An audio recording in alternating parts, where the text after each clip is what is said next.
নমস্কার, news time বাংলার পেজে আপনাদের স্বাগত। আপনার সঙ্গে রয়েছে আমি স্বর্ণালী। শুরুতেই যে খবরের দিকে নজর রাখবো, আমেরিকার পেনসিলভেনিয়ার প্রচার সভায় ডোনাল্ড ট্রাম্পকে গুলি চালানোর ঘটনায় এবার চাঞ্চল্যকর একটি মোড় প্রকাশ্যে এলো। এই হামলার জেরে সিক্রেট সার্ভিসেসের প্রধান কিম্বারলি চিটেল পদত্যাগ করেন।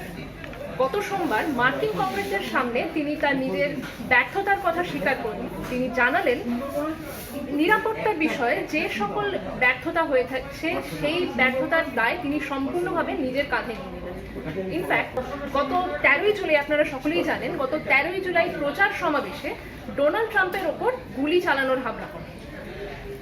কাছেরই একটি বিল্ডিং এর ছাদ থেকে হামলাকারী তার উপর গুলি চালায়। বরাত জোরে ডোনাল্ড ট্রাম্প আক্রমণ থেকে বেঁচে যায়।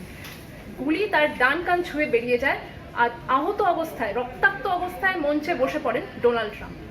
কোনো রকম ভাবে তিনি উঠে দাঁড়ান, তার সিক্রেট সার্ভিসেসের লোক তার আশেপাশে চলে আসে, তার নিরাপত্তা রক্ষীরা তাকে ঘিরে ধরে। মঞ্চে উঠে দাঁড়িয়ে তিনি সমাবেশে তাদের জনতার দিকে মুষ্টিবদ্ধ হাত ছুড়ে দেন। ফাইট ফাইট বলে চেঁচাতে শোনা যায় ডোনাল্ড ট্রাম্পকে। এই ঘটনার জেরেই এবার নিরাপত্তার সিক্রেট সার্ভিসের যে প্রধান কিম্বারলি চিটেল নিজে পদত্যাগ করলেন। আর অবশ্যই এই খবরের দিকে আমাদের নজর থাকবে। পরবর্তীকালে এই নিয়ে কি হচ্ছে সেই নিয়ে আমরা নজর রাখবো। আপনারাও আমাদের সঙ্গে থাকুন।